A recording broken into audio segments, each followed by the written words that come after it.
Good evening to all. Today, we are going to start with the Programming for Beginners and How to Learn Programming Logic Faster webinar. So let me introduce myself. I'm Subin Sebastian, Technical Team Lead Phase. 4+ years of experience in technical training, industrial research, and content development. Trained over 1 lakh students across the country. So I hope maybe some of my students are watching this video now. So a warm greetings to all of you. So today, I hope all of you actually are ready with what we are going to do. Just be prepared. Take your pen, paper, and all the required sheets. Okay, good. So what we are going to deal with, programming for beginners, how to learn programming logic faster. Okay, that's good. So today's session is going to be all you need to know about programming rounds in recruitments. Okay. Disclaimer is very simple. As you know, this is a course for beginners, and obviously we'll be dealing a lot of things which from the scratch. Okay. So I know some of you actually, I have a wide range of viewers, CSE, non-CSE people who are actually pursuing their degree now. And some of you are actually working and want to start a new career in software. So anyway, when I'm starting with this particular webinar, we'll be dealing with some of the very, very basics, and then we'll be moving to the next. So if you're from a CSE background, don't be disappointed. Please be with me for 15 minutes. After that, I have some surprises for you also. Okay. So shall we start the session?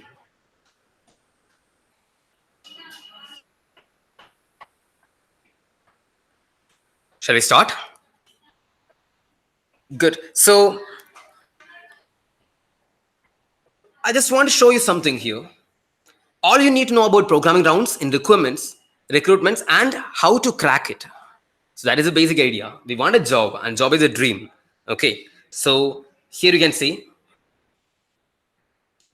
I'm just want to talk about companies. Okay. So rather than talking about your point of view for getting a job, I just want to introduce something about companies' point of view, how they select people, what they want actually. Okay.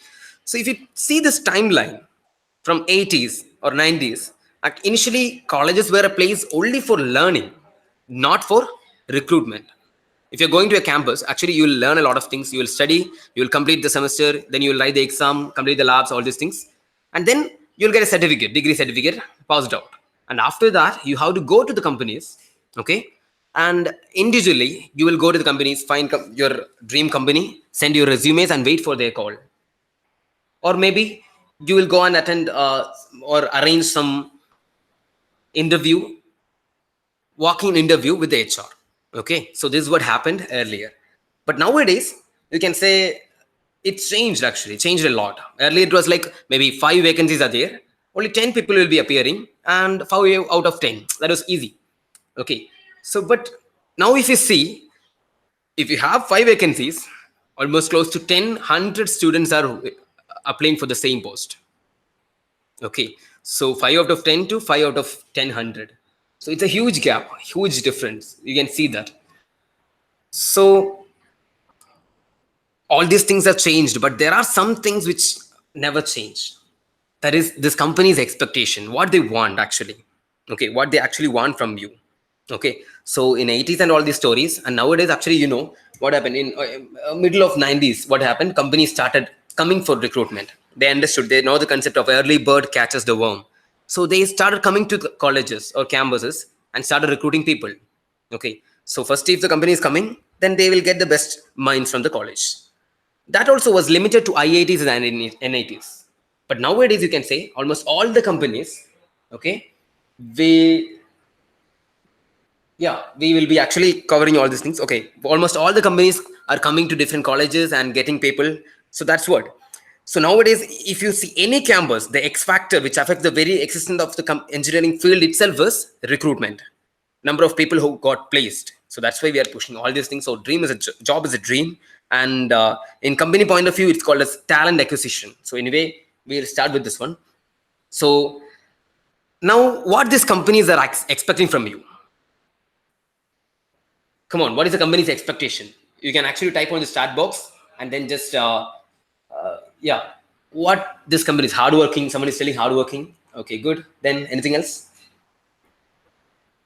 Any other? Come on. What these companies are expecting from you people? Yeah, I'm getting so many comments. Actually, they're telling hardworking, then dedicated, updated, all these things. Okay, so yeah, correct. Experienced. Okay, so many people are actually commenting. Hemant is commenting experience, and someone is actually telling hardworking, dedicated, updated. So experience, yeah, as a matter of fact, it's important. But for a fresher, if you are actually from the college, okay, directly, I can't expect you to be experienced, isn't it? So I'm looking for a fresher anyway. So there are other parameters. That someone is actually telling it's yes, hardworking is very, very, yeah, it is a key. Hardworking is the key to success. Dedicated, obviously, you should be dedicated in a firm. Updated, very, very important. Good. Someone is telling updated. Yeah, smart working, programming skills. Updated is very, very important because, see, for example, while we are talking here, out there, simultaneously, people are inventing something new. So every day, people are coming up with some technical technology and all these things. Okay, so these factors, actually, all these things are very, very important. So now we need looking at this one. See, so many people are coming learning, focus on work, hard work. Yeah, so that is something important. Very good, good, and. Now, more than all these things, okay, so hardworking, someone is saying dedicated, okay, good, updated, fine, then technical skills or knowledge, good, very good. More than all these things, we expect something more. What is that? There is something called technical initiated. You should be technically initiated. So, what do you mean by technically initiated? Can anyone tell? What do you mean by technically initiated? Very simple. You don't have to know everything under the sky, but be good with the basics and be open to learning.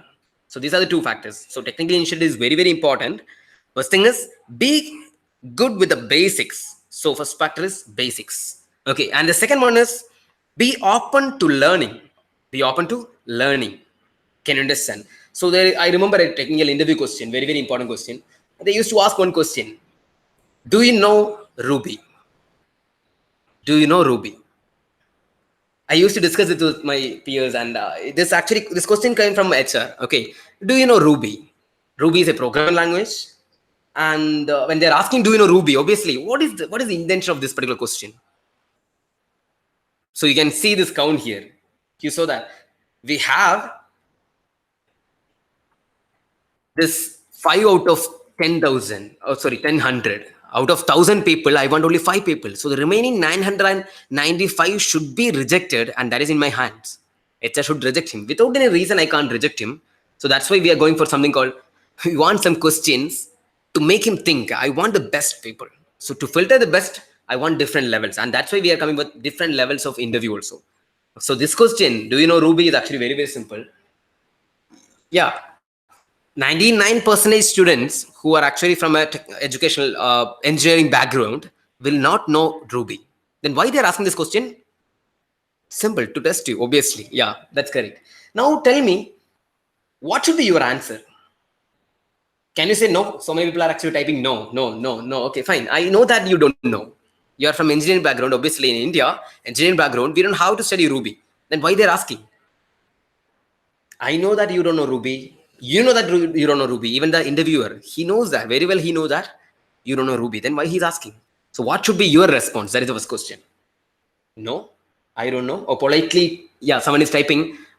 We should tell politely. I'm sorry, sir. I don't know. Yeah, you can be more polite. You know what? When you say I don't know, interview will say, oh, you don't know. I'm very sorry. He'll be more polite actually. Can you understand? So now, what just happened? They are telling. Okay, okay, yeah, I know, I know. Some people are now they are asking, now they are answering. I know. Do you know Ruby? I know Ruby. So then next question will be from Ruby. If you can't answer that question, then gone, game over. So this is actually a dilemma. What you should answer? You can't answer I don't know. You can't answer I know also, unless you know. Okay, so then what you should tell? Even if you don't know, you can say something. And you know something is better than nothing. What do you would say? Simple. Sir, actually I'm from engineering background. Obviously, I don't know Ruby now. But if it is very, very important for my company, I'm willing to learn. I will learn it and I will prove it. Can you understand? So that is the best answer which you can give. I will learn it. Sir, if it is very, very important, I will learn it. Good. I'm open to learn it. Awesome. So many people are actually again commenting. I'm very happy to see your comments. So always keep it interactive. Okay. So now open to learning. Very, very important. I'm ready to learn it. So if you have that attitude, obviously they will be ready to select you. That is a basic idea. So that is technically initiated. Okay. So if that is the case, that means you are actually fit in. You have to prove that I am the best person, or you should say that I am fit into this particular role. Whatever their requirement is, I can actually satisfy all these things. Okay, so that is it. And so technically initiated person, anyway, you can understand. So let me ask you a question. Consider these tech giants companies like Google, Amazon, Apple, Facebook, all these companies. The people who are working in these companies, so-called geeks or nerds, do you think they are well versed in programming? Do you think they are well versed in programming or all the programming languages? Come on. No, never. They cannot be. Yeah, there is no one actually. That is impossible. They cannot learn all the programming languages, isn't it? Then what makes them different, special, or unique? Simple. Exactly. The same thing, technically initiated. They are willing to learn. They are willing to move on. They are updated. Can you understand? So that is a basic idea. So anyway, actually, this is the basic character which we are expecting from you people. Be the best fit for the particular role. Okay. So companies conducting all this level to test you, and finally they want the best person, and that's why they are looking for you. Okay. So all you need to know about programming routes is programming is just very, very simple. How to talk to a machine. That's it. Can you understand? So how to talk to a machine? Come on. Programming is nothing but how to interact with a machine. Because normally when you come across these situations, generally I heard actually most of my students from non-CS background, they used to say programming is very, very tough. Just like mathematics. Programming is very, very tough. What we'll do? I don't know, sir, I don't know anything. Can I do? It's very simple. You just try to understand. I'm going to talk to a machine. Rather than studying something, okay, rather than studying something, it is better to understand, okay, or to look into a programming language like, okay, I want to talk to a machine. I want to make him what I want to do. I want to command to a machine, do this or do that. So when you command, he should obey. If you want that, then you should know programming language. So what is it about? If you're talking to a machine, obviously, see, whenever you're talking to a person, okay, generally when you're talking to a person, it's very simple. You can actually interaction. See, now I am talking to you people because we have a common language. We have something common. What is that? Is we have a common language, English. So when I talk to you people, actually I know English and you know English. That's why you can understand. Okay, but for machines, See, if it's a machine, then what you will do? How will communicate? That is a big question mark. So now there we arise the importance of programming language, and that's why we are going for programming. And here you can see something about programming. So just I'm trying to compare this programming languages into English language. Very, very simple. You know English. In English we have basic constructs like vocabulary, grammar, punctuation, all these things. And the same thing I'm going to use here. You can see that vocabulary, grammar, punctuations. Okay. So vocabulary. What is vocabulary? Don't worry, I'm not teaching vocabulary. Okay, I'm not going to teach verbal. I just want to get an introduction to programming. So vocabulary, what is it? Simple, a set of predefined words. Exactly. Okay. Correct. So now you see, vocabulary is a set of predefined words. Same thing we have in programming language also.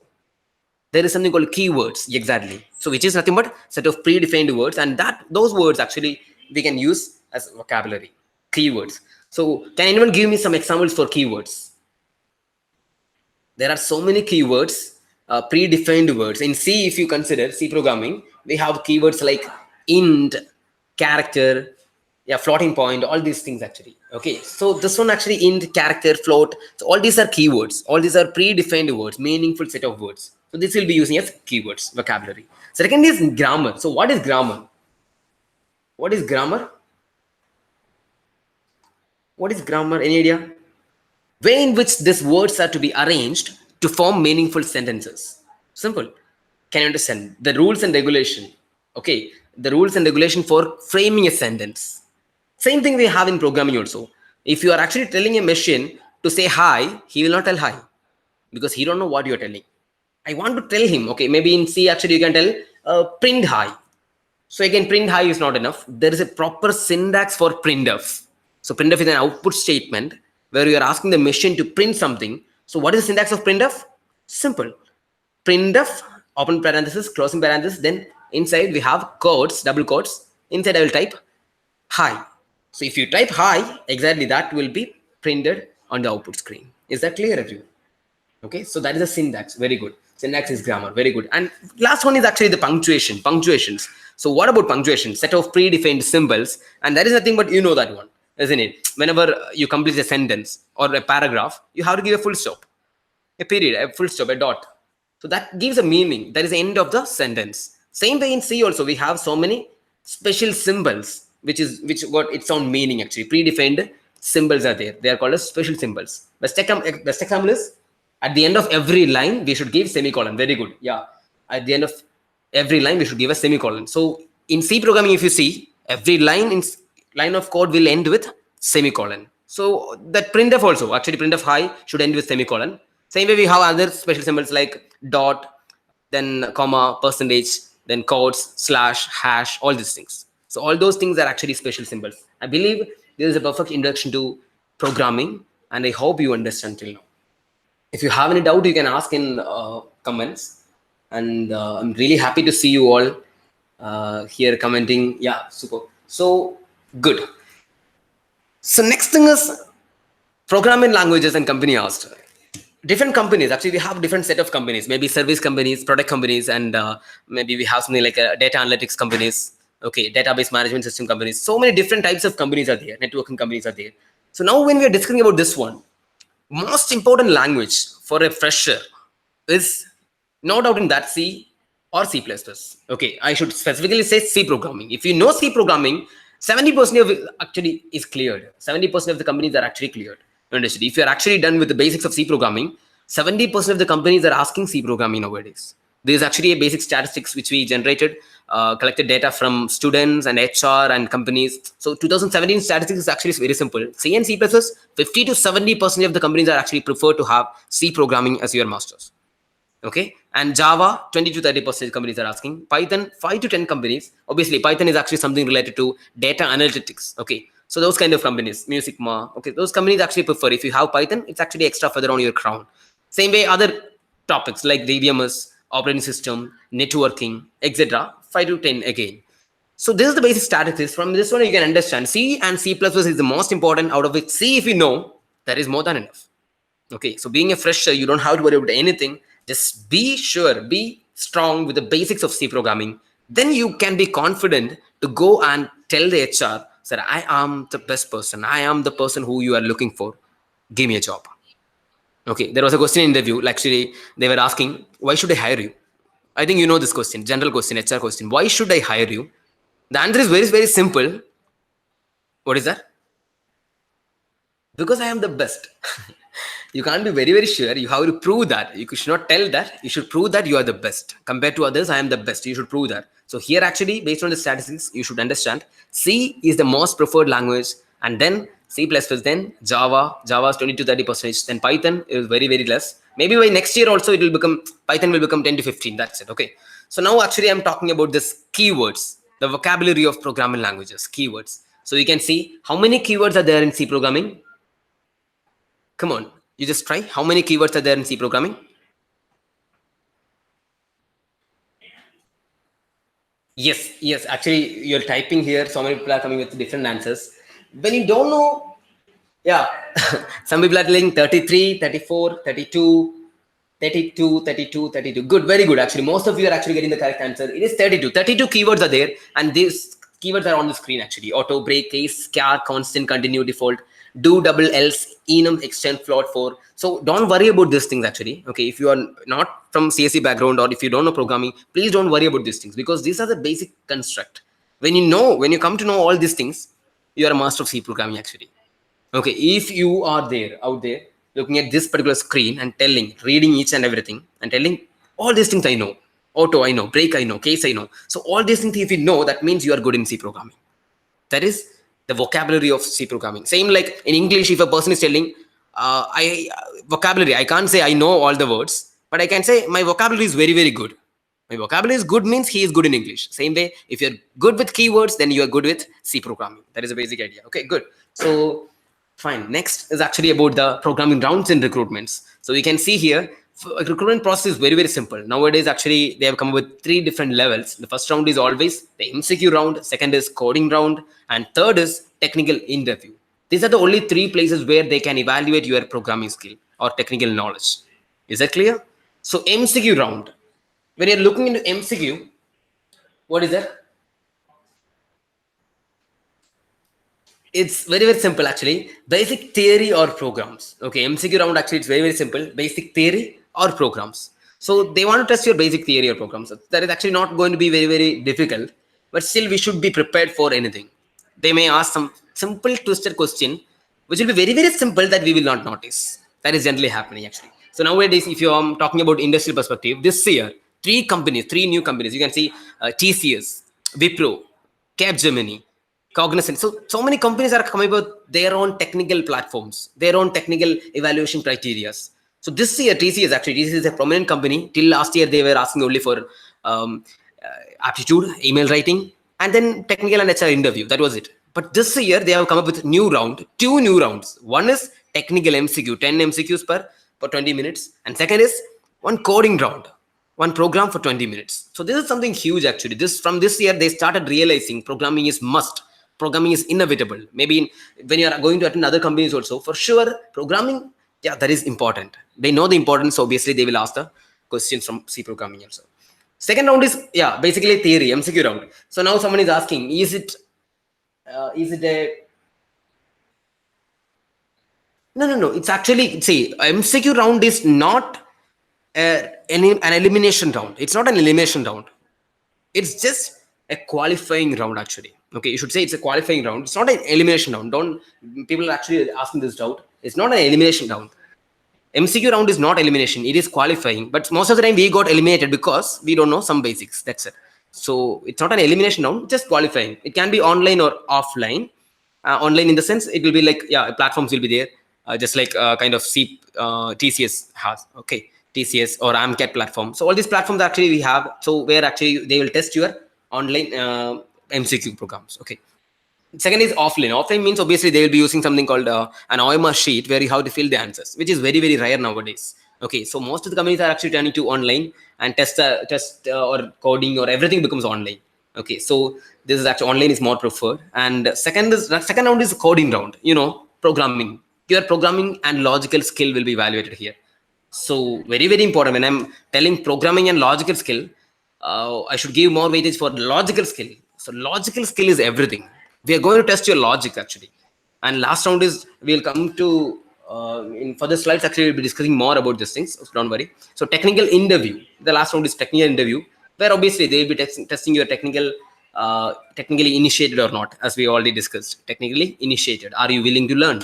Are you good with your basics? That's it. Okay. And how?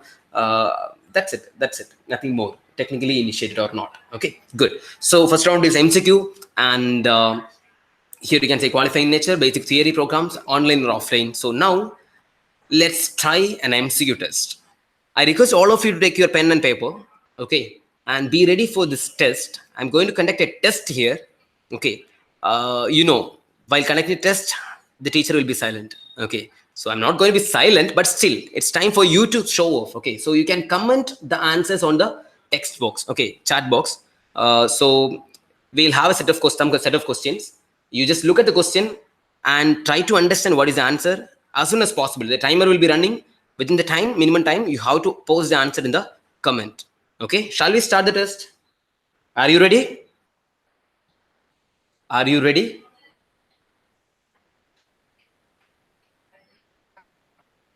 Sure. So shall we start the test? So the test is now getting ready.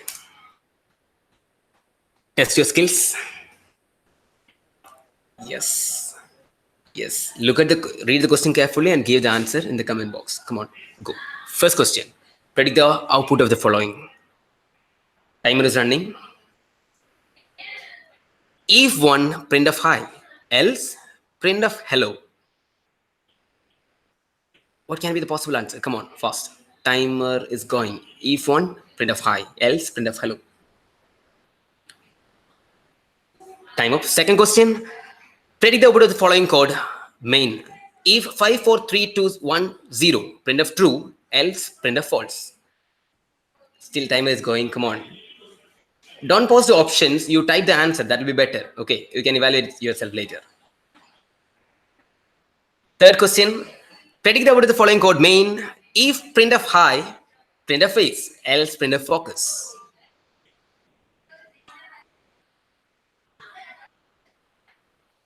This is fun actually because you people are typing all the answers and I'm really enjoying it. Okay, super.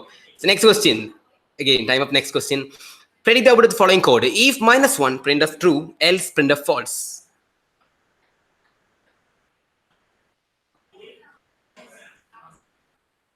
Come on, good. So many people are answering. Very good. Timer is running. Come on, chase the time. Next question. Yes, here it is. Int A equal to 100, B equal to 300. If A greater than 50, A equal to 200, B equal to 400. Printf percentage D B. Printf B. What will be the output of this program?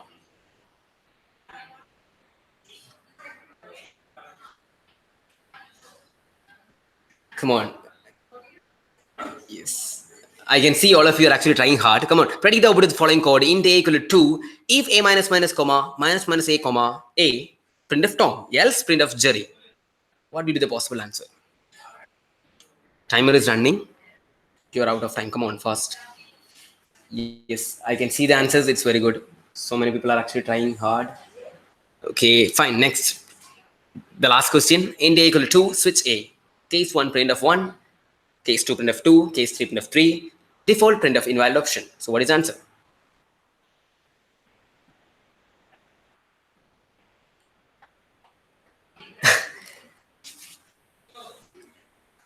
Okay, so time up, questions up. So now it's actually the end of the seminar. Okay, fine. So here this test is over. Now let's discuss the questions. Okay, we'll see how many of you got the correct answer. Shall we? The first question was, predict the output of the following code. Main, if one, printf hi, else printf hello. So what was the answer for this question? I saw most of the people were answering like hi, no output, error. So all this thing, hello. Yeah, all the 4 options I got actually. Now we'll discuss actually. What is the answer for this one? Come on. Obviously it will be hi. There is no error in this code because if of 1, those who are telling error, I can understand. When you're typing if of 1, you should understand one thing. If is actually a conditional statement inside when you give something, it will be anything, we'll check only one thing, whether it is true or false. When you give one is true, obviously, that means if a 1 is true, it will print of high. So high will be the output of this particular code. Very good. So many people are actually answering. I'm very so this is actually nice. So high will be printed. So second question actually will go. I mean, this question the answer is high. Any doubt in that? Anyone? No doubt. Good. Shall we go to the next question? Second one. Second question. Predict the output of the following code. Main. Again, if statement. If of 5, 4, 3, 2, 1, 0. Printf true. Else printf false. So now what is the output of this program? So now so many people actually answered this question and they were telling error. Some of you actually got the answer true, false. True, false cannot be the answer anyway, isn't it? Option C cannot be the answer because it's if else. If else means either if or else. One of this will be happening, not two. Is that clear, everyone? So obviously we cannot actually say answer cannot be C. There is no error actually. So you should understand maximum, most of the questions will not have much errors. Okay. So option D also cannot be the answer. The choice is between A and B, true or false. So many people are actually telling A and some of you are telling B. Now I should tell. See, if of 5, 4, 3, 2, 1, 0, it's very simple.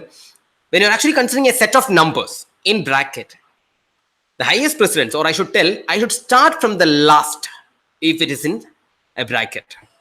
Okay, if you give a set of numbers inside the bracket, we will start from the last of the bracket. So last value actually you should say 0. So it will be read as if of 0.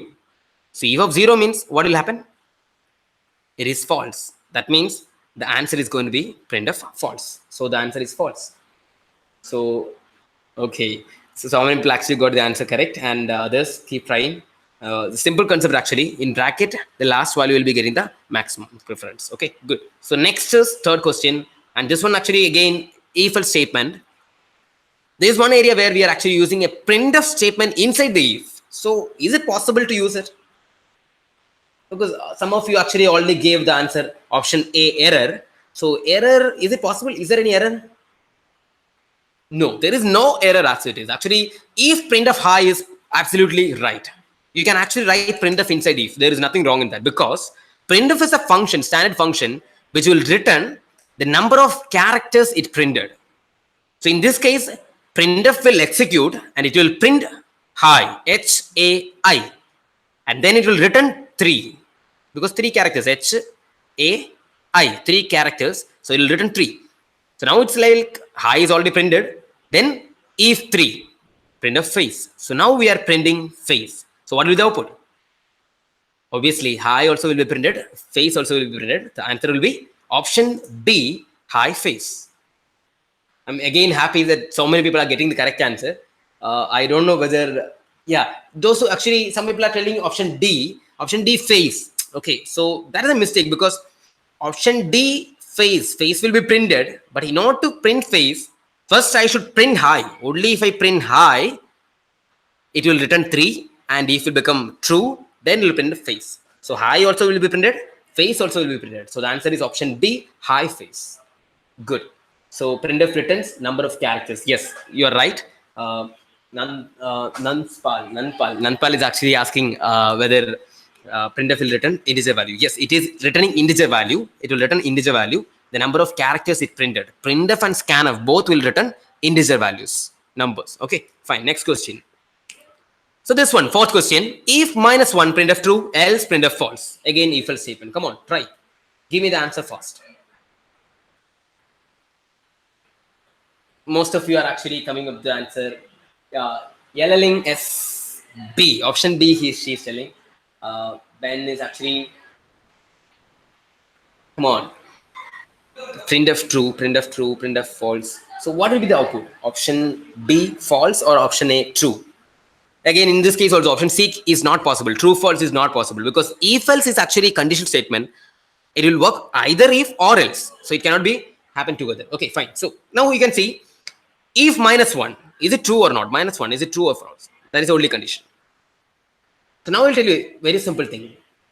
Okay, so many people are telling option B, false, false, false, false. I'm sorry to see that actually. False, error, false, false, false. See, if -1, there is no error. But the thing is, -1 is true. It is true. Because for a machine, you think about the machine. It's not for us actually. It's for a machine. Two things are there. Generally, they will tell 0 and 1.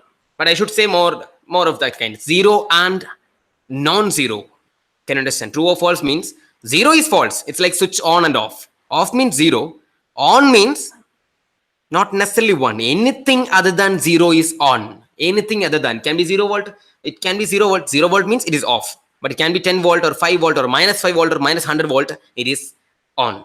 Can you understand? So on means anything other than 0. Off means 0. So if you see this one, if -1, it is true. So the answer will be option A, true. That's it. Good. So that's it. Fourth question. Option A, true will be the answer. I hope it's clear. If you have any doubt, you can ask here. Okay. Next is fifth one. Predict the output of the following code. Main. Int A equal to 100, B equal to 300. If A greater than 50, A equal to 200. B equal to 400. Predict %dB. Come on, try this question and give me the output fast. Yeah. Mahadev Swami. Come on, try. It's okay actually. Even if you make a mistake, it's good only because when you make a mistake, when I correct it, you will never forget it. These set of questions are actually most repeated C programming MCQ questions. Most of the companies actually used to prefer these questions. Okay, that's why we are discussing this question. So you just try to give the answer. Whether it is wrong or right, we'll discuss later. Don't worry. So what will be the answer?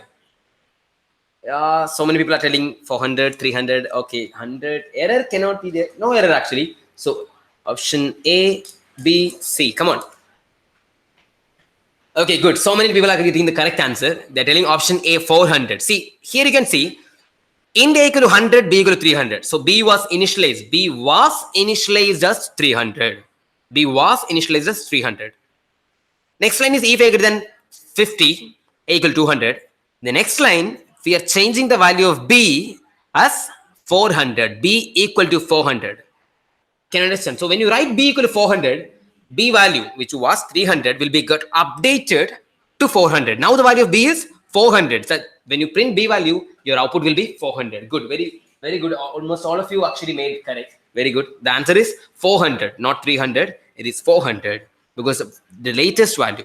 Okay. The last finally updated value will be printed always. Fine. So the answer is option A, 400. Next question. Predict the output of the following code. Main int A equal to 2. If A minus minus A, printf Tom, else printf Jerry. For this question, actually, you should have to have a very, very basic idea about the minus A and A minus minus. So what does it mean actually? Minus and A minus minus. Simple. These are called as decrement operators. Okay, decrement. Decrement means decreased by 1. That's it. So when you're writing minus, it means -1. But there is a difference between A minus and minus A. So what is it? When you write A minus, that is called as post decrement. Post decrement. A minus. So first you take the value of A, then you minus it. Can you understand? So there, A minus. So here actually in this example, actually A equal to 2. So it will be like 2, A minus. That means it will be 2 itself because 2 minus 1 will be coming for the next time. Here it is 2 itself. So it will be 2 if of 2 comma.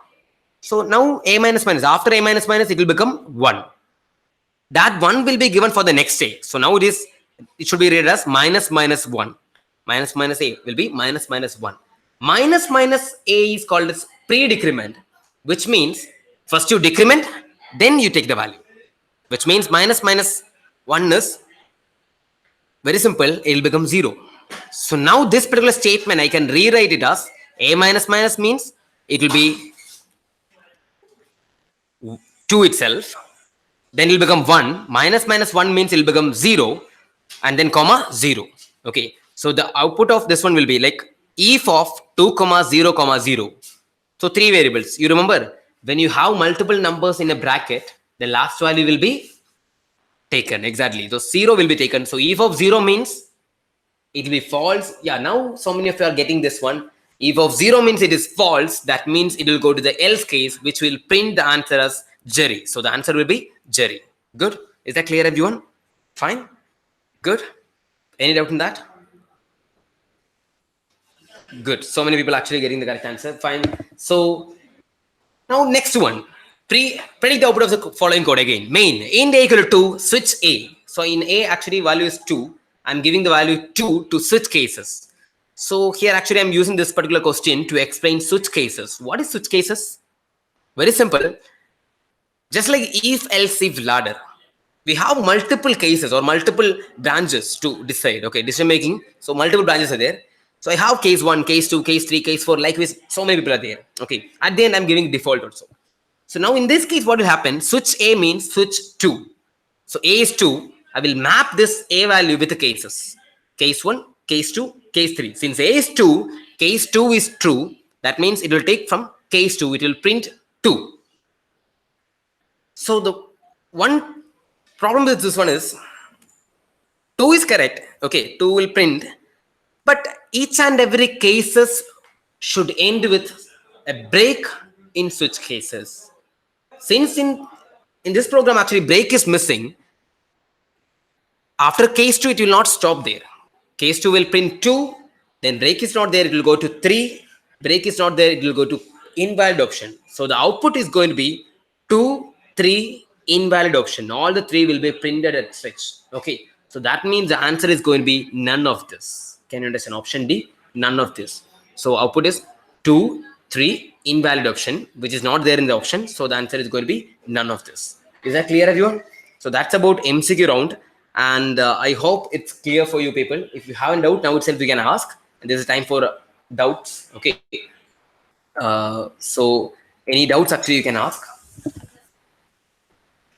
Fine. Hope it is clear. Good. You are actually, yes. So next I want to discuss one more question where I think you will make mistake here, because this is not a general question actually. This is a little bit higher level than what we are thinking. Okay, normal question. So here you can see it's not a part of a test. It's just a question where we are actually trying to discuss so many things. So what will be the output or error? Okay. So now you can see hash include stdio.h, hash define product PROD of A comma B, A star B. So what is this actually? I'm using this particular question to make you understand. Hash include stdio.h. What is that? It's a header file. Okay, it's actually pre-processed directive where I'm trying to include standard input output to my program. Standard input output stdio.h. What is the use of it? Only if you give standard input output, I will get print. I can use printf and scanf. Okay, so printf is actually a function, and that will be declared in stdio.h. So I have to include that one. Fine. So next is hash define product of A comma B, A star B. What do you mean by that? What do you mean by hash define? Yes, it's actually very simple. Hash define is product of A comma B means it's a macro. A macro will replace its content. So here what I'm telling is, whenever you encounter something like product of A comma B, okay, something of that code, okay, product of A comma B, you have to replace that one with A star B. That is the basic idea. Okay. So now so many people are giving the answer. Okay, yeah, I'm happy that most of you people are getting 15, 15, 15, 15, 15. Good. Actually, 15. Okay, very good. You got the answer. But I think it's not correct. 15 is not the correct answer. So many people are actually telling 15, and that's why I'm telling it's not 15. Try again once. I will tell you why you got 15. Because very simple, A star B you consider as x plus 2 comma y minus 1. So it will become x plus 2 star y minus 1. 3 and 4. So what you did is 3 plus 2, 5. 4 minus 1, 3. 5 star 3 is 15. Which is wrong. Because here I want to tell you one thing very, very important.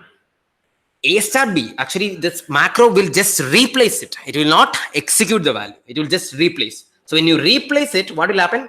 This is going to be replaced by x plus 2 star y minus 1. Can you understand? So it will be replaced as x plus 2 star y minus 1.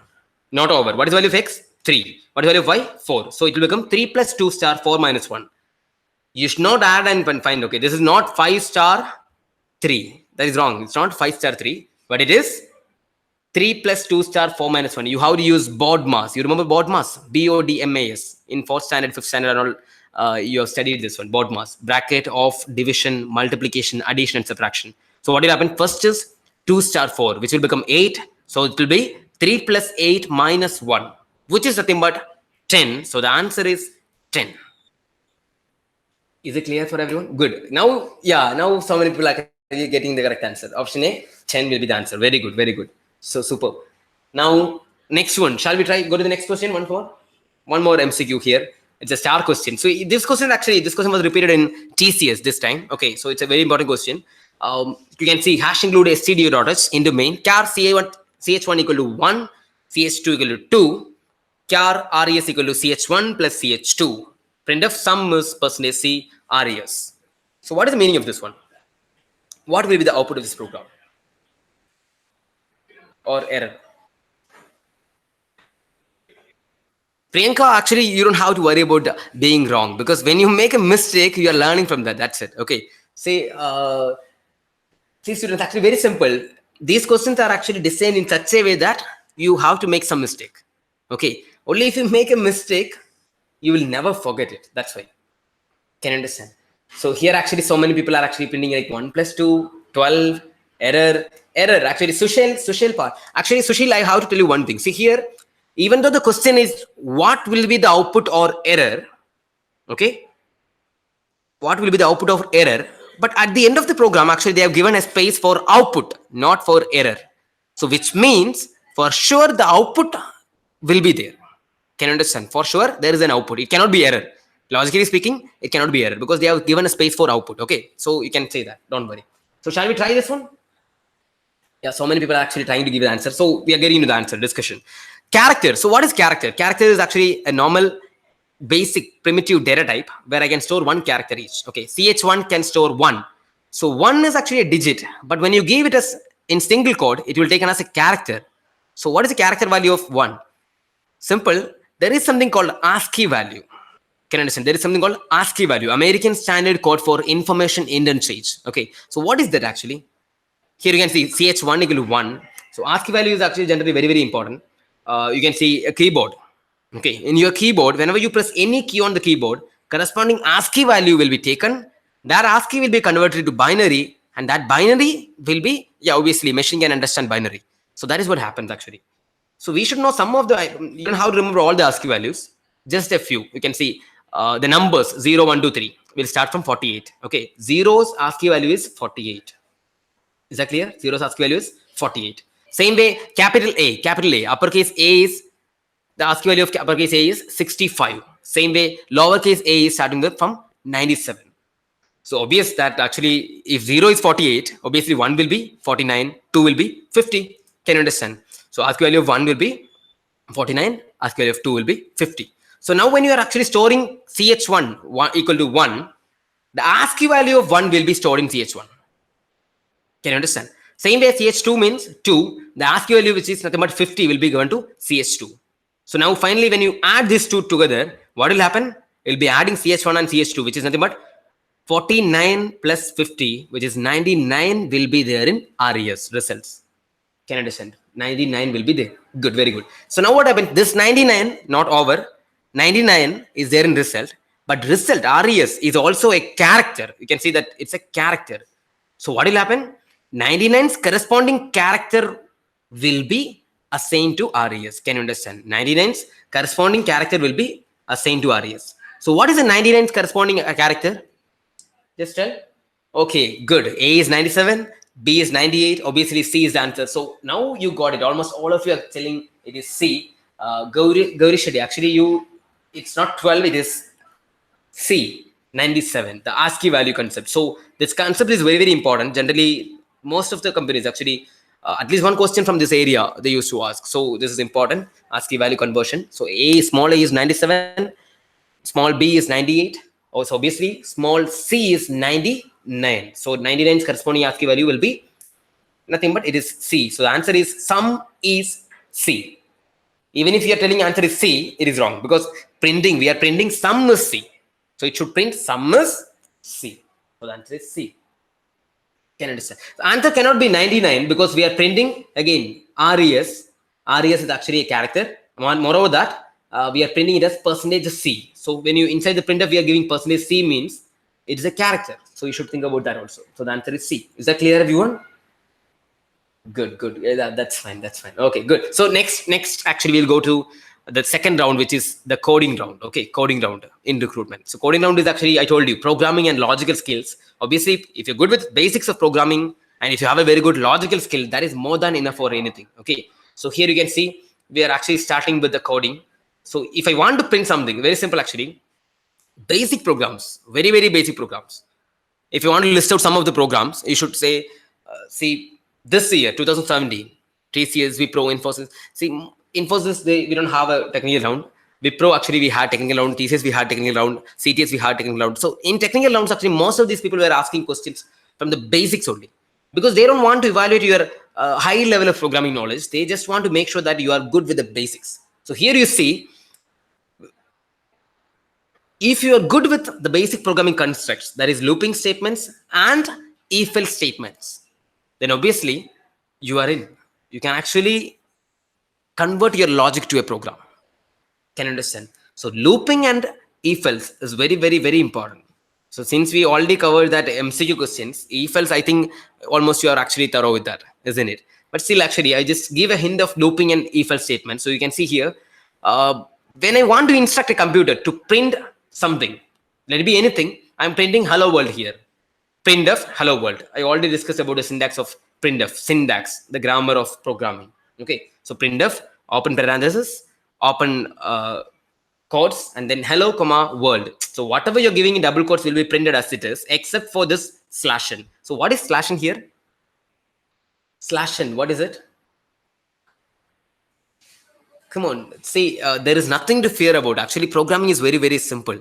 You just have to understand the very basics. Just looping and if-else statement. If you know this thing, you can convert any logic to a program.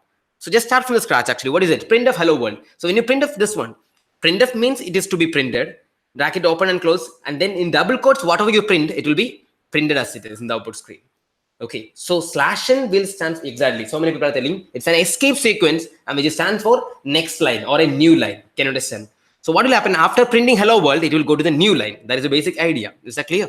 So if you print like this is perfect, but this is not enough, because for a machine to understand, there are so many other parameters. Printf is just a word. It's a keyword. I mean, it's not a keyword actually. It's just a word. It's just a predefined function. So the printf should be declared. I should tell the machine that printf is there in somewhere. So I should give that header file. You remember which header file? Yeah, which header file? Any idea? Good, stdio.h. So I should include that one. Hash include stdio.h. stdio.h stands for standard input output library, and then void main void. So inside the main function, I will give print hello world. So you should know this one. Hash include means I'm including what? stdio.h, that function, that particular header file. Then void main void means, so you can see this one, main is main, and that's why it is main. Can you understand? Because main is everything actually. It's like a platform where you can write the things. Can you understand? So when you type main, obviously void main, that is the syntax of main. Okay, void, what about this void actually? Void means we are not returning anything. After executing, I'm not going to give anything. Then inside main bracket, then void again. So inside the bracket void means I'm not taking anything. Can you understand? So we are not giving anything, we are not taking anything. That's why it is void. Void means nothing. Okay, void means I'm not giving it. Good. So next is actually, so you can see, yes, printf hello world. So what is this printf hello world? Printf is a function. I already told you.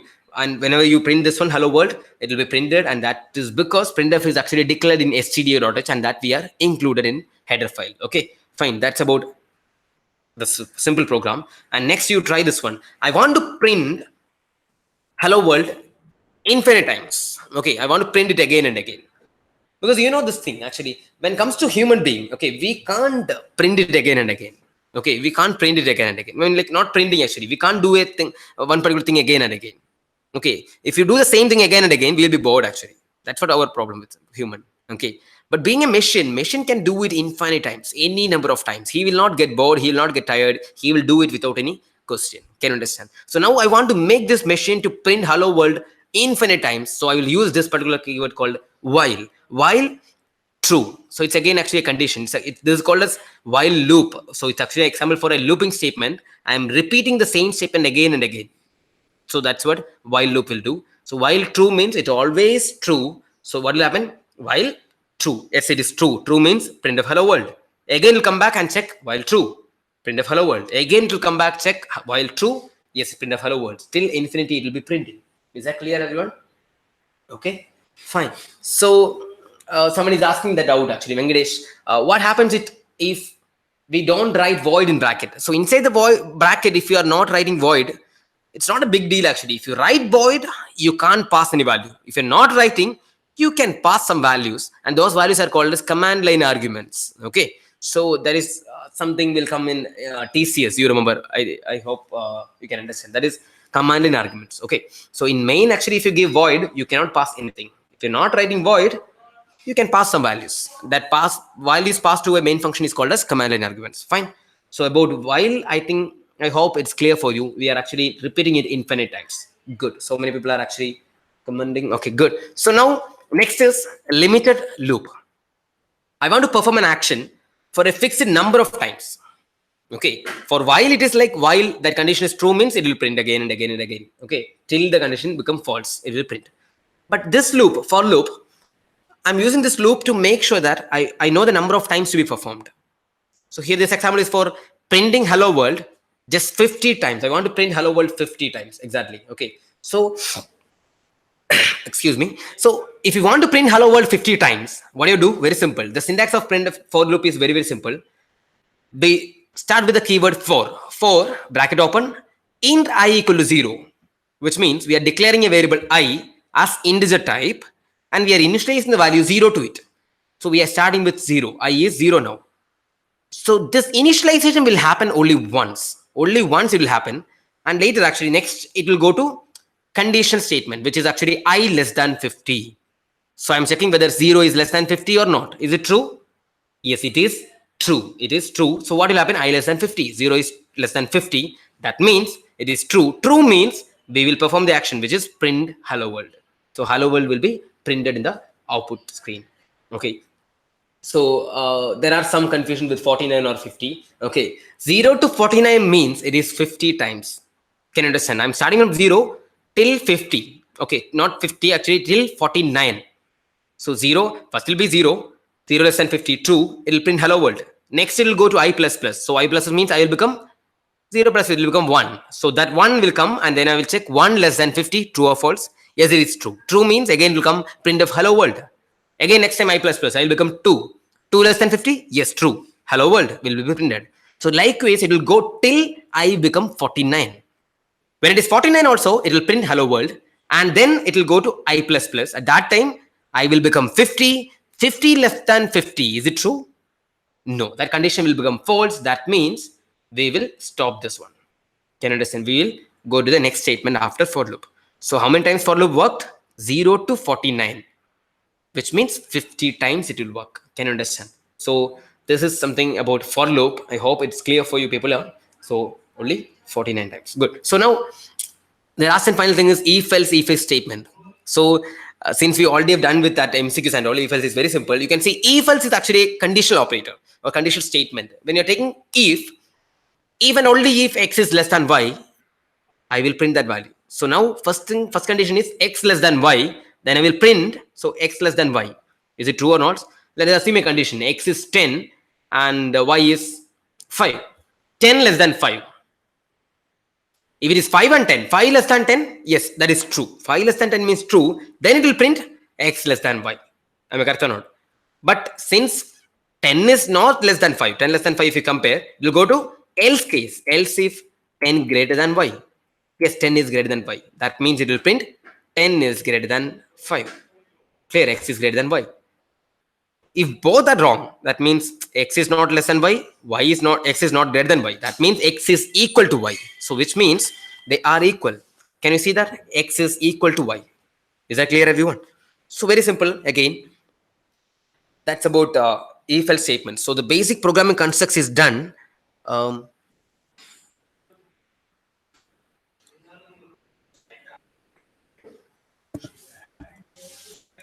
now actually This is the basic syntax. Excuse me. Okay. So now hash include stdio.h in the main void printf hello world. So now when you see this one, it's very simple. This is the basic program, the first program which everyone will start writing. Hash include stdio.h. So you know it's under a key actually, hash include in the main. So small difference is instead of void main there, I'm actually writing here in the main. So what is the meaning of in the main? In the main means at the end of the program, I should give an integer value. But you can notice in this program, I didn't return any value. I didn't return any value because for main function alone, okay, even if you're writing integer, at the end, if you're not returning, it will not be an error. It will be just a warning. Can you understand? So it is not going to be an error, but just a warning. So if you write in the main void, always preferred is at the end of the program, after print of hello world, you can return some integer value. Return 0 or return 1 or return 10. So you can return some value. That will be always preferred. Clear? So when you're thinking about this one, this will be converted to its corresponding binary values. Can you understand? So you can see the binaries on screen. So this is binary for main hello world, print of hello world. Okay. So now we'll start with a very, very basic program. So what is this program? Write a program to add two numbers. Very basic program, one of the best program, the very basic logic. So you just try to write the program, and okay, obviously in webinar you can't write the program. You can try yourself later. But for time being, I'm going to write this program for you. Just be with me, and if I make any mistake, please correct me. Is that fine? Good. Stay tuned. So now adding two numbers. So here you can see adding two numbers program. Hash include stdio.h in the main, in the sum. So in the num1, num2, sum. I'm declaring three variables integer. Okay. So you can see here hash include stdio.h in the main. Okay. And inside the main function, I'm writing in the num1, num2, and num3. So what are these things? Three basic parameters. Actually, for what? When num1 and num2 are to store the numbers. Can you understand? So when you give two numbers, that should be stored in num1 and num2. So you can notice 2-3 things. Very, very important. Whenever you write a program, try to give some meaningful names or meaningful identifier names. Here for num1 and num2, I can even give A and B. And for some, I can give C, A, B, C. That is fine, perfectly all right. But when you give num1, num2, and sum, it is self-explanatory. When you read itself, without even help of others, you can understand what is the meaning of this. Can understand? So int is a keyword, which means these are integer values, numbers. Num1, num2 are num1 and num2, obviously self-explanatory. Sum is a sum result. So next is scanf statement. You can see scanf. So scanf, I've highlighted the scanf because in some exams, actually, I should tell this one because some of the tests and all, what will happen, you can't scan the values like this. Okay, best example is TCS platform. Okay, this year actually TCS introduced their own platform where you how to write the program. So even if you're writing the code, then you should write using something called command line arguments, not using scanf. So that was a constraint. So you can see here scanf is %d. This is the syntax of scanf. Two integers are there. That's why I'm giving %d. So %d stands for integer. Ampersand num1, ampersand num2. What do you mean by ampersand? Come on, try. What is the meaning of ampersand? Anyone? Ampersand. What is the meaning of ampersand? Come on. Yeah, it is actually the address of num1. Can you understand? So when you're writing scanf, %d, ampersand num1, what I'm doing is I'm taking the integer value, %d, integer value, and I'm storing it to the address of num1, storing the second value to the address of num2. So in memory, it will be stored in different address locations. So num1 and num2 will have their own address. So in that location, I'm storing this value. So I'm using ampersand. So ampersand stands for address of num1. Next is sum equal to num1 plus num2. So here actually one of our friend is actually telling initialize sum equal to 0. It's a very good suggestion actually. In the num1, num2, sum equal to 0. It's very good. But the thing is, why we have to initialize to 0? Why we prefer to initialize values to 0? We prefer to initialize values to 0 because in C we have a problem or something called garbage values. If a memory which you are using, okay, if you simply print sum, there is a possibility, maybe, okay, maybe not always, but still sometime you will get some garbage value. So in order to avoid this garbage value, what we'll do is we will initialize it as sum equal to 0. So if it is initialized 0, obviously there will not be any garbage value. It will become 0, so that the program will work properly. Okay. But for this particular program, after the scanf, what I'm doing is sum equal to num1 plus num2, which means I'm adding num1 and num2, and the result is stored to sum. Okay, I'm storing or assigning the value to sum. In this case, actually, whatever garbage value is there in sum will be overwritten by the answer. So that will be perfect, no issues. Without even initializing 0, it will work. So now sum is sum of two numbers. Print of sum is %, very simple. Sum is %, means some value is printed. So this is a syntax of printf and scanf. Just keep this in mind. And you can see return 0. See, I've given int main. That's why I'm giving return 0. So if it's a integer data type, I should give return 0. Make a note of this one. If you're writing simply main without int or void, simply main, by default main is, it will return type of main is, what is that? It's not void, it is integer. By default, any function actually in C programming will be integer type. Okay, by default it is integer. You will get the same warning if you're not giving return 0. Fine. So if you gave the input 10 and 20, my output will be sum is 30. Is that clear, everyone? Any doubts? So if you give void in place of int, what will happen? You don't have to give that return 0. Can you understand? At the end, I don't have to give return 0 at all. Is that clear? Void means I will not return anything. So void main, if you write, you don't have to give return 0. That's it. Okay, fine. So why return 0? Nothing else. No constraint of that sort actually. If you write return 1, return 10, return 100, it will work perfectly. Return 0 is actually standard way of conveying things. So it's actually standard or convention among programmers. Okay, standard way of writing values. So when you return, it is better to return 0 or 1, so it will not affect anything else. That's it. Is that clear, everyone? Okay, so good. So fine. Next, actually, we are trying. Write a program to add two numbers using command line arguments.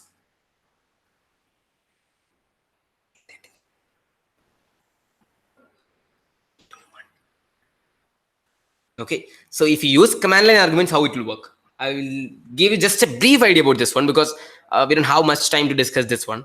And moreover, this is more important only for TCS. For other companies, they may not prefer to ask this question actually, using command line arguments. So now we already discussed about command line arguments. What is command line arguments? What is command line arguments? Yeah, we already discussed. What is that? Very, very simple. Command line arguments are the arguments which we pass to the main function. Okay, to the main function. Can you understand? So what is that? Here you can see using the same program for adding two numbers, I am writing using command line arguments. Now you see hash include std.h into main. So here you can see inside the main that written, I've highlighted this one. What is that? Command line arguments. Can you understand? These are called as command line arguments. In the argc, char star argv. Okay, these two parameters are very, very important because this is a must when you are using command line arguments. Is that clear? So here actually you can see there is no scanf. So obviously how we are getting the value? Using command line arguments. Okay. So TCS was asking this question. They were asking write programs, not adding new numbers, but still so many programs. Okay, write programs without using scanf function.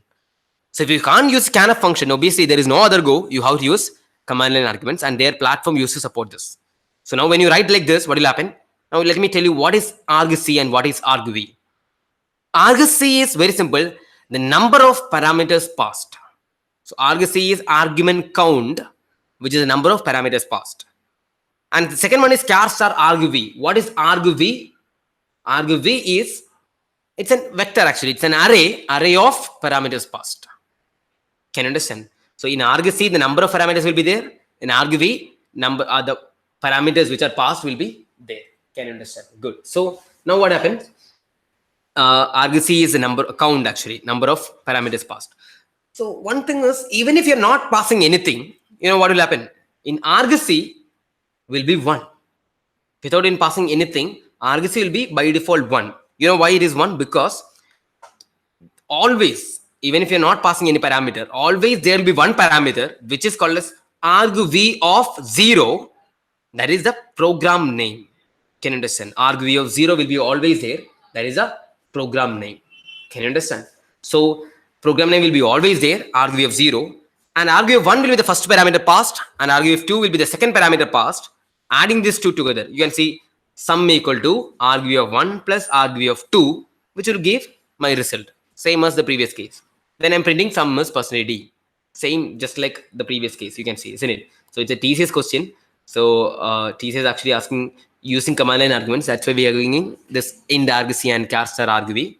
So hope you understood that one, command line arguments. So you can see argv of 1 plus argv of 2. This is so what will be the output of this program? Anyone? What will be the output of this program? You know what? If you write like this, the program will give you an error. You can understand? It will be an error. It will not be the exact sum of values, because the highlight is that char star argv of, it's an argument vector, it's an array. Inside this one, we have only strings. Everything, even if you pass a number, it will take it as string. String is a word actually, basically. So it's a string, not number, not integer. So now what you're doing is sum equal to argue of 1 plus argue of 2 means you are adding two strings. So when you add two strings, obviously you are going to get a garbage value or error. So this answer for this particular question will be, this particular program will be error only. Can you understand? It will be error.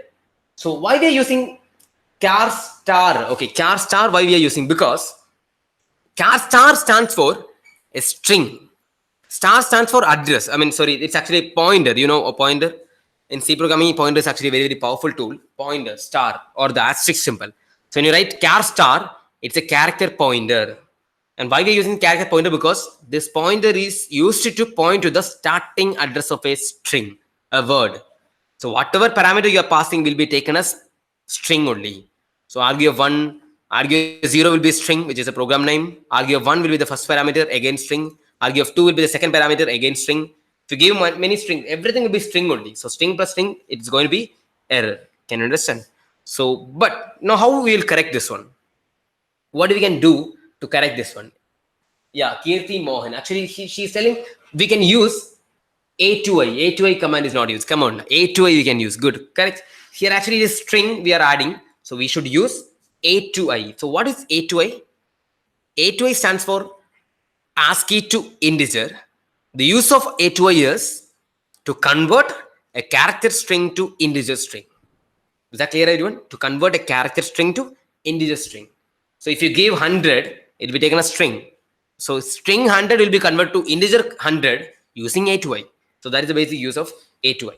Can you understand? So argue of 1. So you can see the syntax of A2I. So in red, highlighted. So num1 equal to A2I of argue of 1.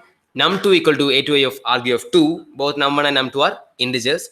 So now I'm printing sum equal to number 1 plus number 2. So both are added together and the output is printed as sum is percentage D sum. So the output is like 10 and 20 if you give.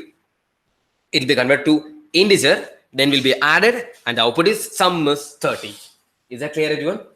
Is that clear, everyone? Good, very good. Spandana, character to integer. Good. Yeah, correct. Character to integer. Okay, character string to integer string. That is the use of ASCII. Okay, A2I, A2I. Okay, fine.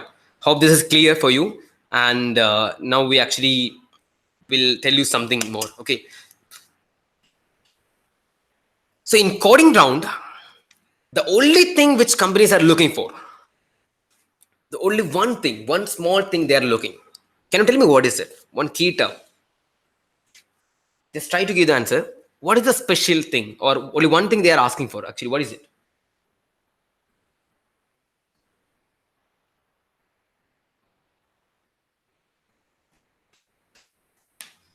Yes, exactly. Which is nothing but the logical skills. Your logic. Okay, your logical skill is most important than anything else. If you see this one, see, you consider any company, maybe TCS or yeah, any company. Let it be any company, even if it's a product company. So Amazon or Google or Apple or any company. Let it be any company. They are looking for your logical skill than your programming skill. So when actually my friend, actually someone was telling, I'm scared of programming.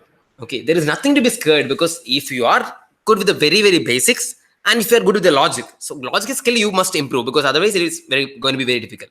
Logical skill you have to improve. So how we can improve logic skill, that will come later. But first thing is, why it is important. You may not realize logical skill for each and every individual will be always unique. Can you understand? Your skill for logical skill is unique, and that's why we want this one. Okay, so maybe if I ask a question, if I am asking you to write a code, obviously your code is fine. Your code will be entirely different from others' code. Can you understand? So your code is entirely different from others' code. It is unique, and same way, it is fresh. Your code is fresh actually, and that's why we want freshers. We want new people to our company. So that's why Google, maybe you can say Musicma or any company for that matter, even after they will reject their senior employees, or they will throw their senior employees out, and then they will come for recruitment in campus. They want new people. Why new people? Simple actually. You have your own good logic, new logic, and you are updated. You have fresh ideas. Can you understand? So that's what we are doing. So check your logical skill. So first, actually, I'm trying to come up with something like a coding one. So here, actually, we are going to check your logic, odd or even, 4 or 5, 1 or 2, odd or even. Okay, just here you can see we are going to check the program for odd or even. I want you to try to come up with different logics for odd or even. Odd or even. The question is very simple. Check whether the given number is odd or even. So how you check whether the number is odd or even? Very simple. Come on. What you'll do?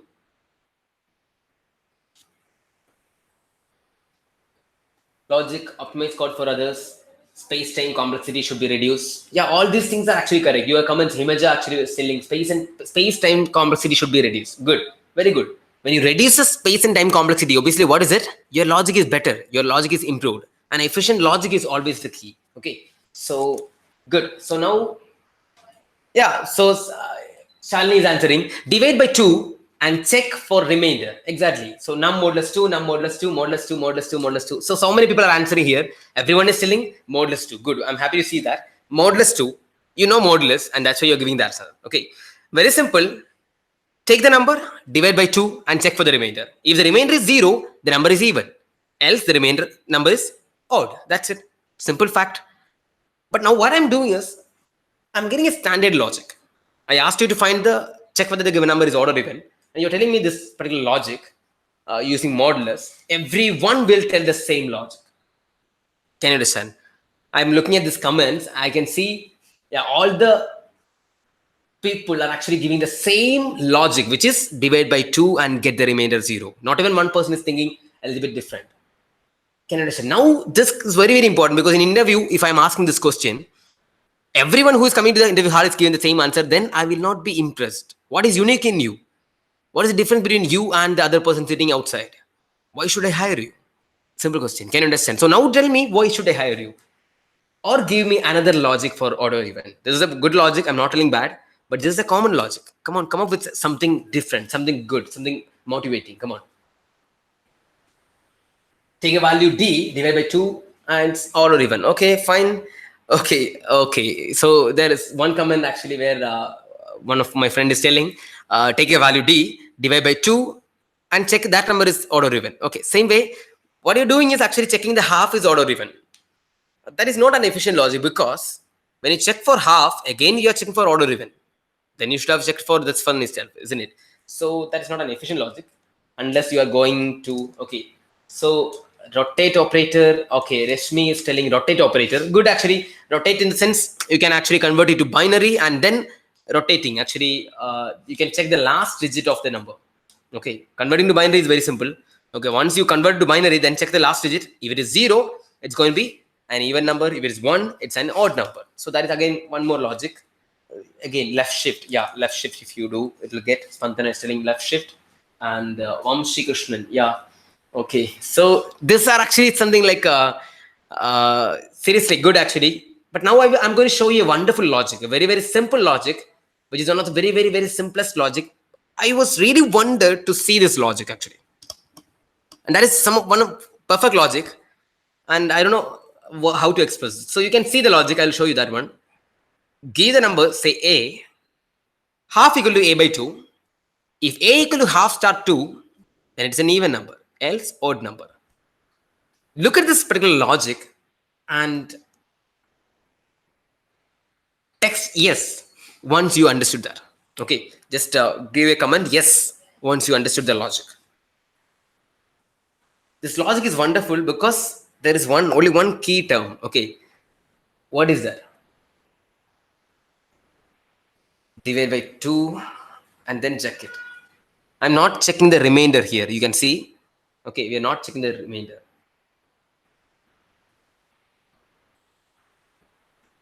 Okay.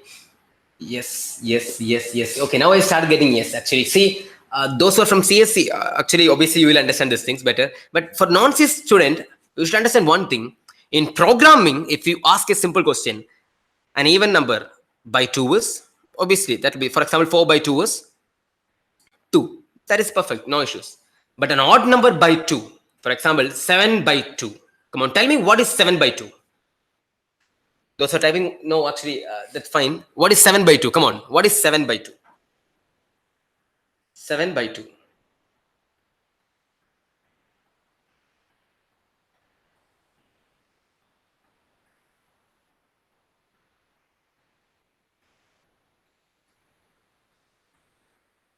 What is 7 by 2? Any idea?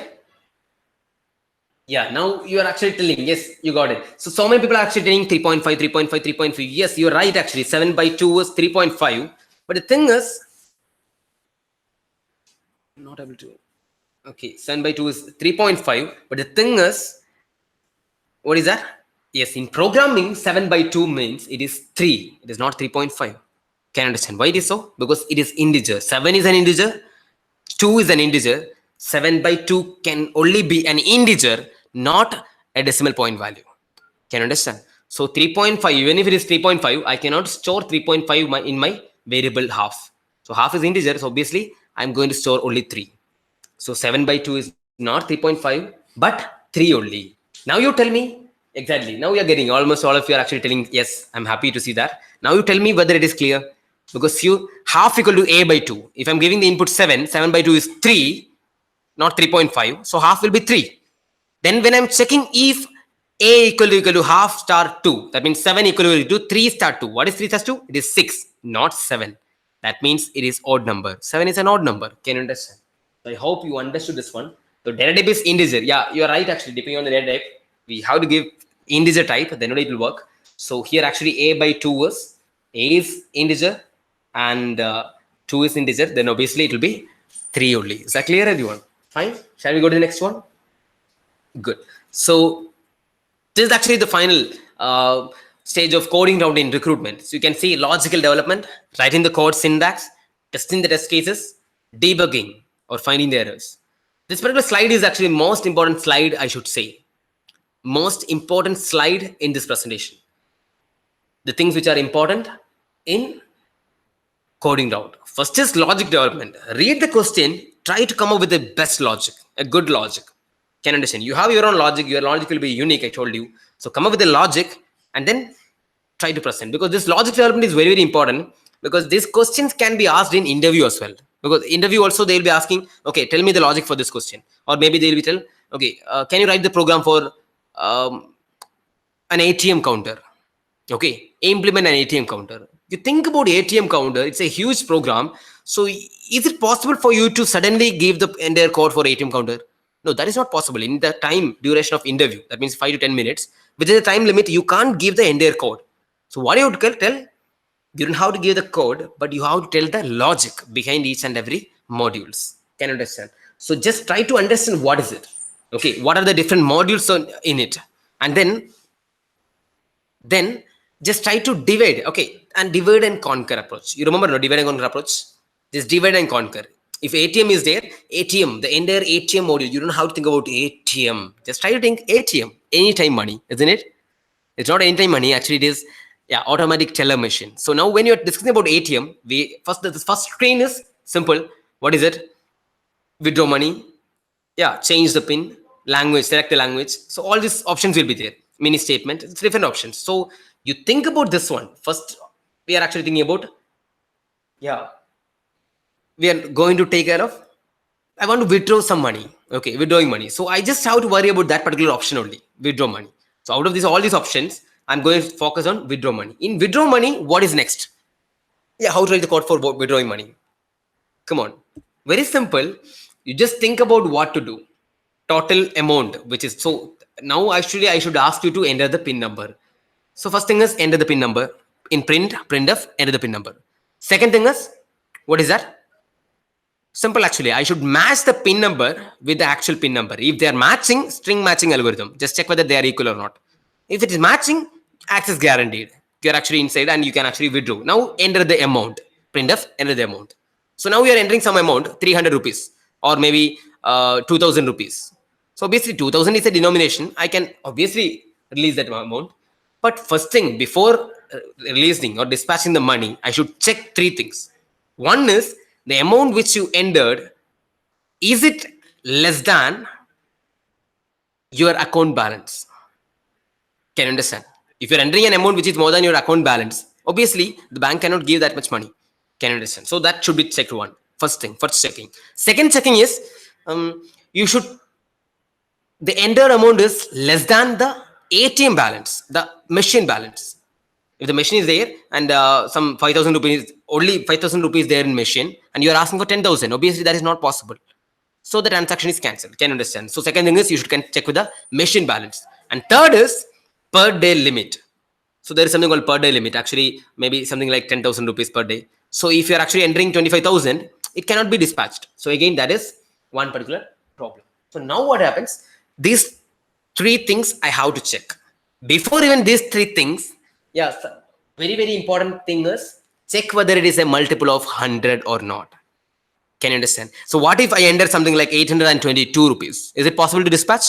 822. Obviously not possible because ATM cannot dispatch coins, isn't it? Yes or no? Yes, it cannot.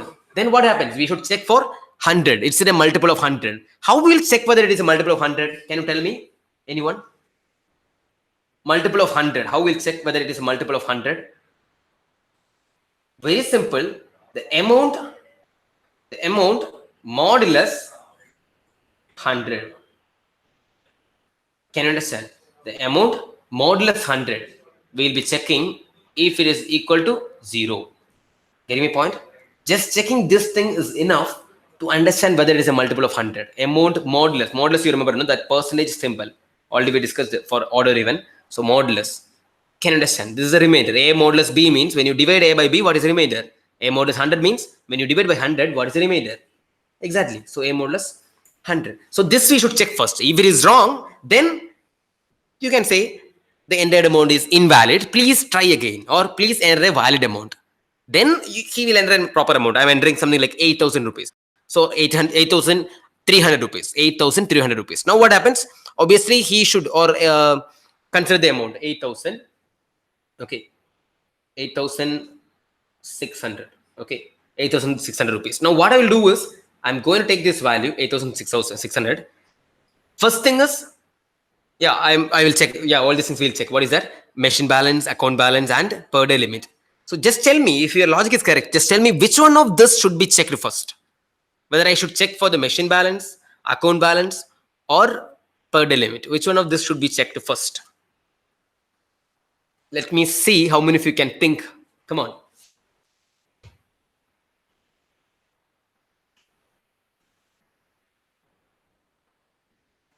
Really, don't worry. Actually, see,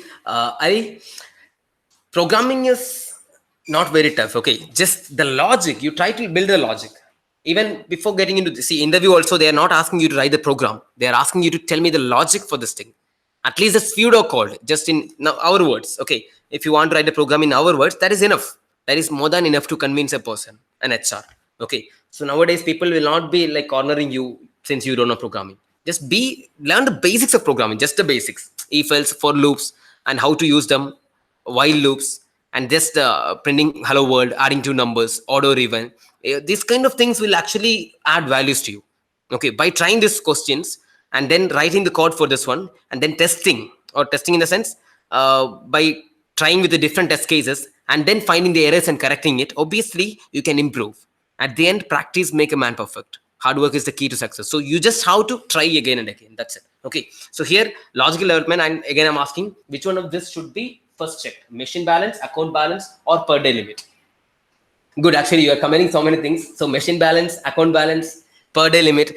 I mean, all of you actually giving different opinion. See, very simple. First thing I'm going to check is actually the machine balance. Is it correct? No. Account balance? No. Then what is it? The per day limit. I will check with the per day limit, because per day limit is just a number, okay, which I can check very simply. A less than per day limit. That is enough. I don't have to do any other operations to check what is the per day limit. Can you understand? So that is just a very, very simple expression. If it is greater than the per day limit, I can stop the transaction there itself. Then I will check for machine balance. I will go to the machine, and then what is the balance? I will fetch that. That balance I will check with my amount. So amount and there, is it less than the machine balance? Then I will go for account balance. Check whether the given entered amount is less than account balance. How will check that? I have to go to the server, bank server, open my account, and there I will get the balance, account balance, then come back, then check whether this entered amount is less than account balance. Okay, so we will start with per day limit, then machine balance, then account balance. Why? Because very simple. If it's actually the reverse way, you think about this one. I'm starting with account balance. So first I'm checking account balance means my operation should be sending a request to the client server. I mean the bank server, get the permission, then get into the account, check the available balance, and then come back. That balance should be mapped. Now after that, I'm checking this account balance or machine balance. Okay, machine balance, again we have some process. Then per day limit. Per day limit wrong means all this effort which you are putting were actually wrong. So you will stop there. Can you understand? So first we should check for exactly. First we should check for this balance only. Is that clear, everyone? Okay. Fine. So just checking balance is not a big deal actually. Checking balance means you just have to go to the client server and then get the value, print it. Just taking and printing it. Okay. So there is nothing more. So in this case, actually you have to find the order. And then using modulus operator itself, we can write the program. So now ATM is over actually. Implementing ATM, that program is over. So simple program. So building the logic is actually the most important part of the developing program. Can you understand? So develop the logic and that is enough. Logic development can be done through various steps actually. There you can practice this exercise. So simple example, say take any object around you, random object, and try to count maximum different uses of that particular object apart from the actual use of it. Can you understand? If you take a pen, using this particular pen, what all things I can do apart from the actual use of it, apart from writing. Can you understand? Using this pen, what I can do? I can actually play pen strike. I can play. I can throw it. I can actually use to poke someone. I can use it as a something like a paperweight. I can use it for balancing something.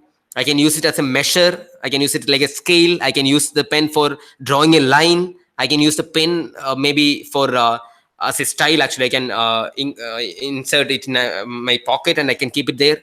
Fashionable. I can give as a gift. I can keep this pen as in showcase. Okay, I can stuff this pen and keep as a memory. So all these different uses are there for the same particular thing. Can you understand? So you try to develop this kind of logic. You can understand. Randomly take any object around you. Try to think about different use of the same object. That will develop your logic. Same way, next is you should take one program, just one program. Normally students, what they will do, they will take one program, they will write a code and they will stop. They will not think beyond that. Or maybe they will search in internet, find the logic, write the code and finish it. No, don't stop there. Try to find out maximum different possible logic for the same program and that will help you. Can you understand? So that is a very, very important thing. And last is actually writing the code syntax. So syntax, actually basic syntax you should know. And the third one is testing using test cases. So what is test cases? Any idea? Anyone? What is test cases? Test case is actually very, very simple. You should know one thing only. Test cases means it can be set of inputs and outputs which is used for testing your program. That's it. Okay. Testing using test case means set of input and output used for testing your program. Understood that? So now the last one is debugging, finding the errors and correcting it. So in test case, one more thing I will tell. For most of the companies like Amazon, TCS and all, test cases will be like, can be hidden or visible. Okay, visible or hidden test cases. Visible test case means it's an input and output, just an input and output. For example, if you are thinking about adding your numbers program, I will give two inputs and check whether it is working properly or not. Okay. Fine.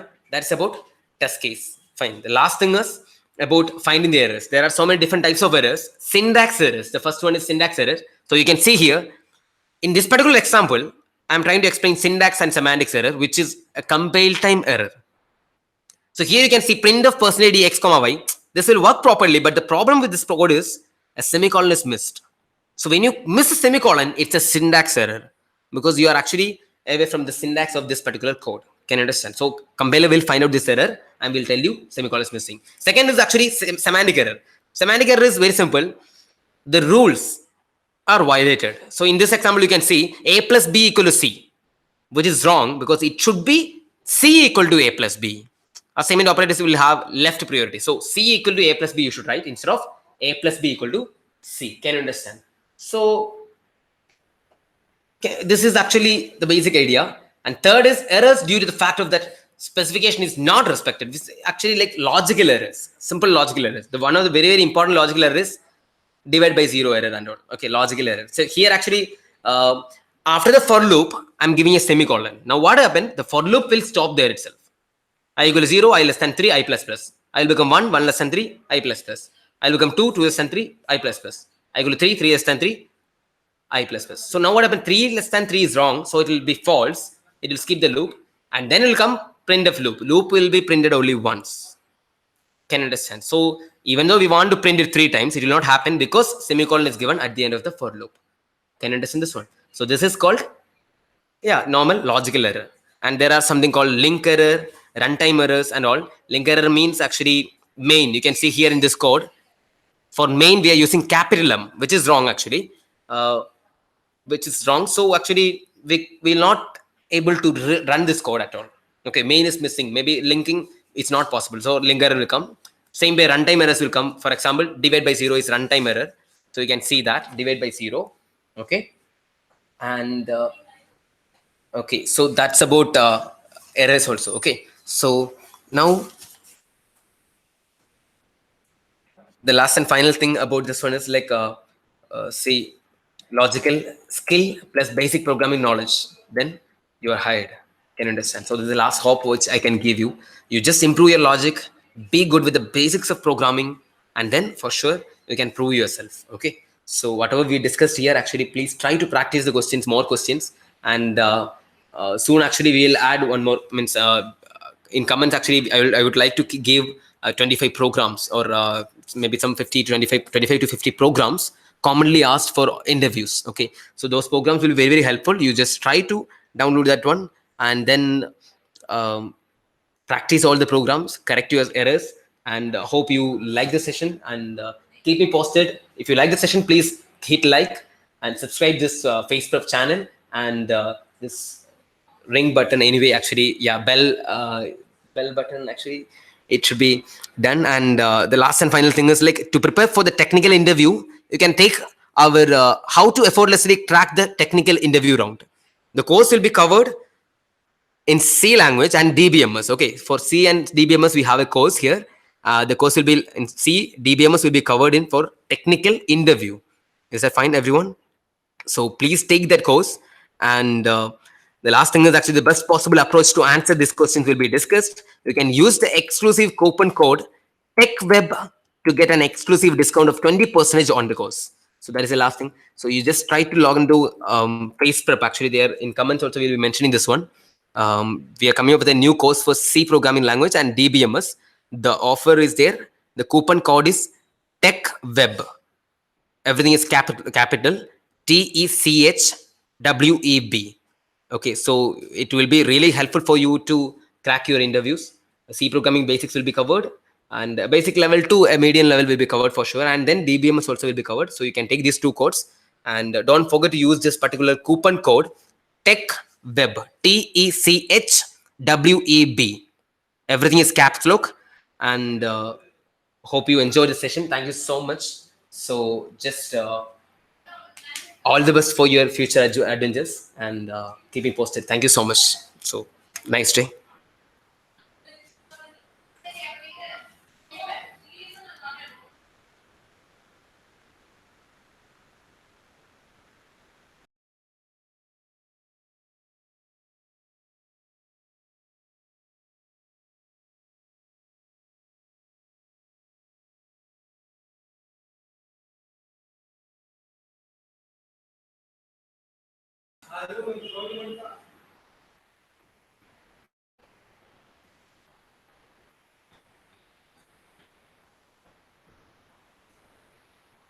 Could you please let me know the difference between product-based and service-based company?